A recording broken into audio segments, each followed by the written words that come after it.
이분도 채 남지 않았습니다. 이 시간 동안에 잘 버텨줄까요? 코스피부터 한번 보시죠. 낙폭 3%까지는 종가상으로 좀 안 갔으면 했는데 지금 3%대가 나옵니다. 동시효과 구간의 저점이 더 낮아지면서 3.22%, 하루의 낙폭이 73포인트나 되네요.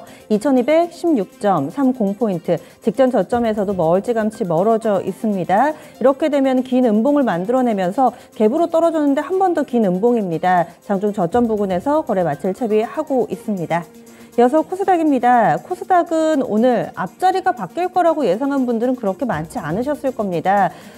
개파락 그리고 큰 낙폭은 예상했겠지만 그래도 700까지는 이런 시각들이 대부분이었는데 결국 앞자리가 바뀌네요. 600선 라인대 왔습니다. 5.16% 하락이고요. 37포인트의 하락. 그래서 691.69포인트로 4거래일 연속된 큰 폭의 하락 움직임, 직전 저점도 양시장 나란히 이탈되는 뼈아픈 하루를 만들어내고 있습니다.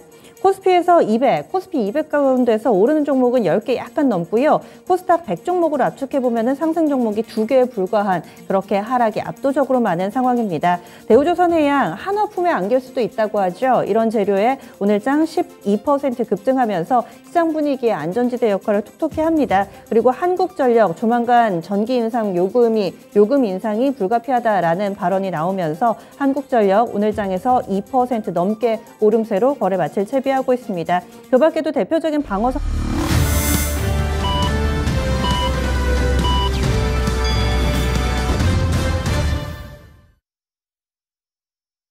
이렇게 끝났네요. 9월 26일 월요일입니다. 국내 증시 마감됐습니다. 오늘 하루 정말 수고 많이 하셨습니다.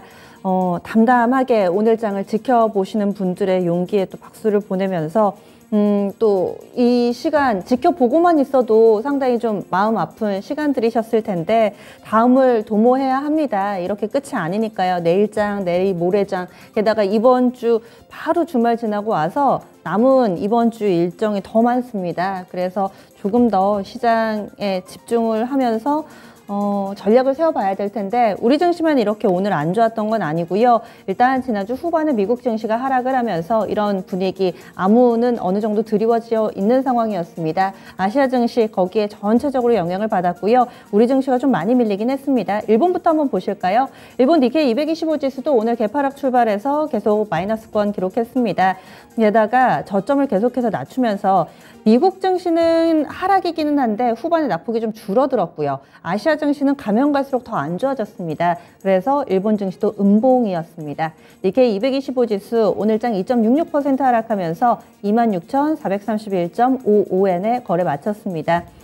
지금 직전 저점 이탈하고 나서는 계속해서 좀 밀려 내려가는 모습을 보여주고 있고요. 일본 증시 지난 7월 달 수준까지 밀려 내려와 있습니다. 27,000엔선 이탈하고 거기에서 26,000엔선 중반까지 흘러내리는 모습 보여주면서 2.66% 하락으로 오늘 거래 마감됐습니다. 특별한 이슈 없고요. 전체적으로 분위기 이렇게 흘러가면서 킹달러의 아시아 증시 전반적인 조정이 나오게 된 겁니다.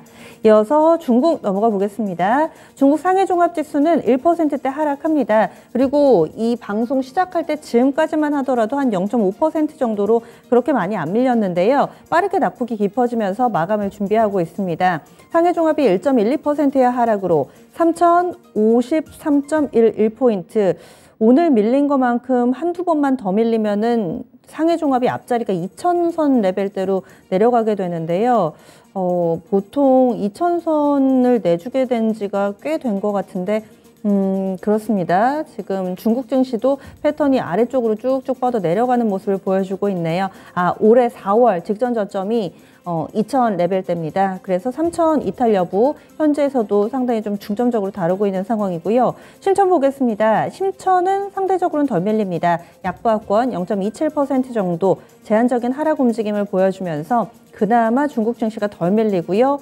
그 다음 일본, 우리 순으로 낙폭이 좀 나오게 됐습니다. 이어서 환율 동향입니다. 지수도 지수인데 환율이 정말 어마어마하다. 이런 이야기밖에 안 나옵니다.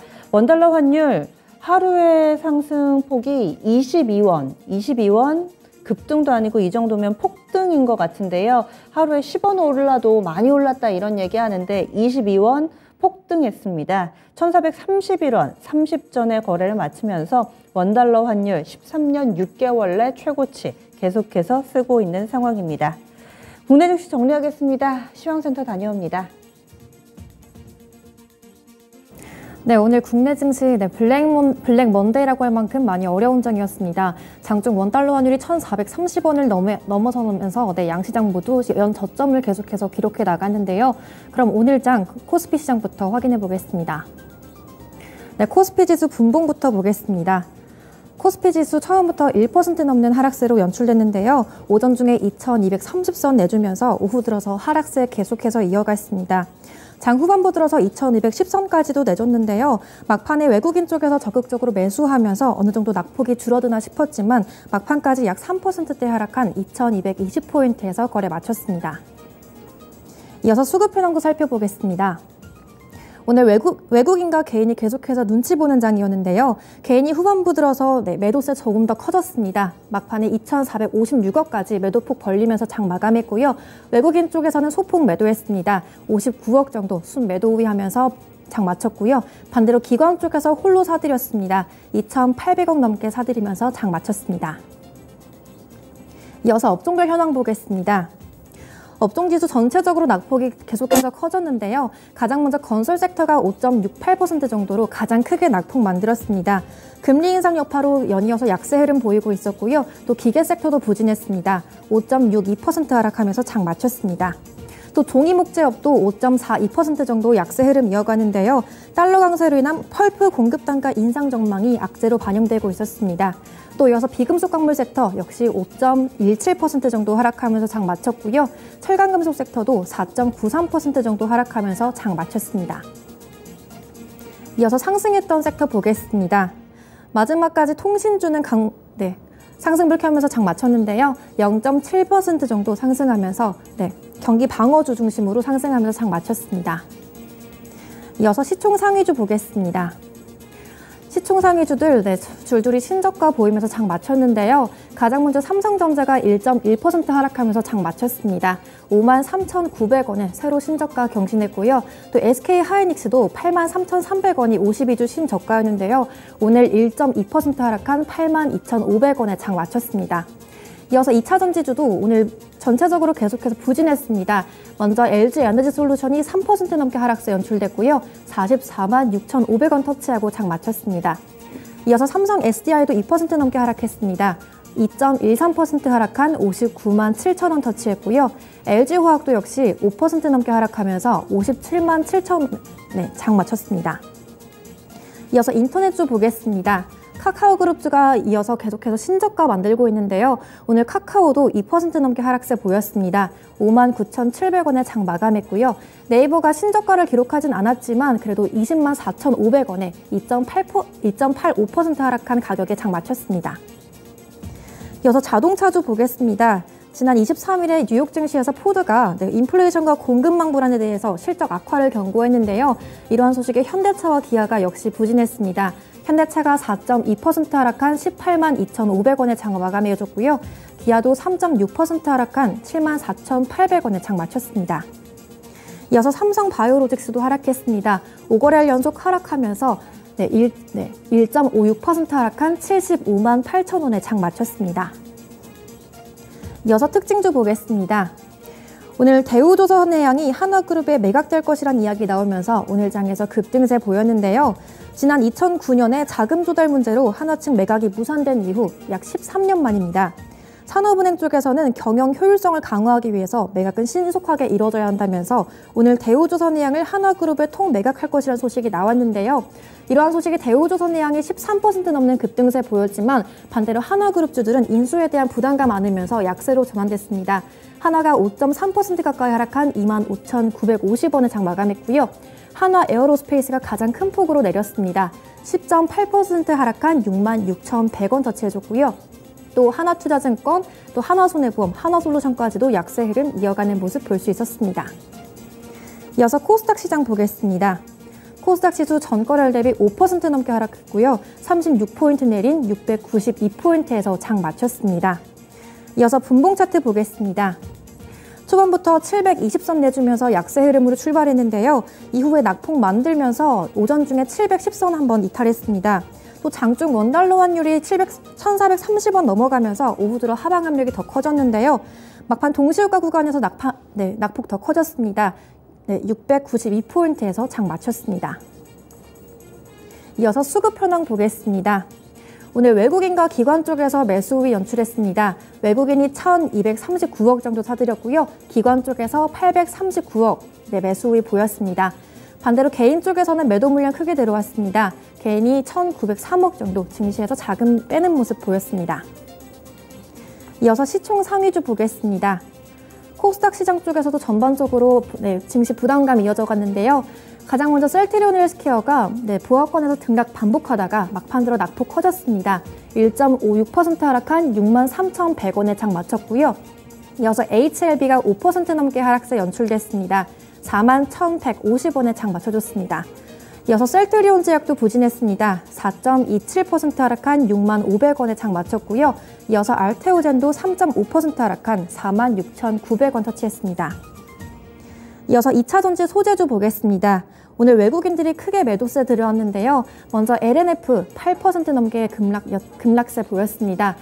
18만 7,100원에 장 마쳤고요. 이어서 에코프로도 5% 넘게 하락하면서 5.83% 하락한 12만 6천원에 장 마쳤습니다. 이어서 에코프로에 이어서 전체적으로 2차전지 소재주 약세 흐름 이어가는 모습 볼 수 있었고요. 또 게임주 보겠습니다. 카카오 게임즈가 카카오 그룹주들 동반 약세 이어가면서 신저가 기록했는데요. 카카오 게임즈가 1.75% 하락한 42,150원에 장 마쳤습니다. 이어서 펄어비스도 2.25% 하락했고요. 52,100원 터치하고 장 마쳤습니다. 마지막으로 JYP엔터는 하반기 실적 기대감이 있지만 성장주에 대한 전반적인 투자 심리가 약화되면서 하락으로 마감했는데요. JYP엔터가 4.52% 하락한 57,100원에 장 마쳤습니다. 이어서 코스닥 시장 특징주 보겠습니다. 경기 침체 우려가 심화되면서 원유 수요 또한 감소할 전망에 정유주들이 악재로 작용하고 있었습니다. 현지 시간 23일 서부 텍사스산 원유 WTI 배럴당 가격은 전장 대비 약 5% 넘게 하락했는데요. 80달러 아래까지도 내려갔습니다. 또 11월물 북해산 브렌트유도 4.5% 내리면서 정유주들 일제히 약세 보였는데요. 먼저 코스닥 쪽에서 중앙에너비스와 흥구석유들 큰 폭으로 하락세 보였습니다. 중앙에너비스가 9.8% 넘게 하락하면서 19,650원에 장 마쳤고요. 이어서 흥구석유도 큰 폭으로 하락세였습니다. 7.55% 하락한 5,630원에 장 마쳤습니다. 이어서 코스피 시장 쪽에서 SOL이 6.2% 정도 하락했고요. SK이노베이션과 GS까지도 동반해서 약세 흐름 보였습니다. 이어서 펩트론입니다. 펩트론이 당뇨병 치료제 기술 이전 검토 소식에 주목받았었는데요. 펩트론이 자사가 개발한 1개월 지속형 세마글루타이드 당뇨병 치료제 기술 이전을 검토하고 있다는 소식 나왔습니다. 당뇨병 치료제 시장 규모는 앞으로 70조 원까지 성장할 전망인데요. 그 가운데 펩트론이 지난 2020년 PT403에 대한 글로벌 특허 출원을 완료했습니다. 최근 빅파마들의 투약 편의성을 극대화한 파맵신의 이 치료제에 관심을 가지고 있는데요. 파맵신 측은 기술 이전과 또 위탁 생산 개발을 본격화할 전망을 밝히면서 오늘 장에서 급등세 보였습니다. 장중 17%까지 급등하는 모습 보였는데요. 막판 들어서 윗골이 달면서 다소 탄력이 둔화됐습니다. 막판에 0.63% 상승한 7,950원에 장 마쳤습니다. 이어서 선물시장 확인해 보겠습니다. 선물지수 전거래일 대비 2.42% 하락했고요. 7포인트 내린 290포인트에서 등락 반복하고 있습니다. 이어서 수급 현황 살펴보겠습니다. 개인 쪽에서 매도하고 있고요. 또 기관 쪽에서도 동반 매도세 들어오고 있습니다. 개인 쪽에서 4,087계약 정도 매도 우위 연출하고 있고요. 기관 쪽에서 조금 더 크게 팔고 있습니다. 4,500계약 정도 매도 우위 연출하고 있고요. 반대로 외국인 쪽에서는 매수 물량 들어오고 있습니다. 외국인이 현재까지 9,733계약 정도 순매수하고 있습니다. 지금까지 마감 시황 전해드렸습니다.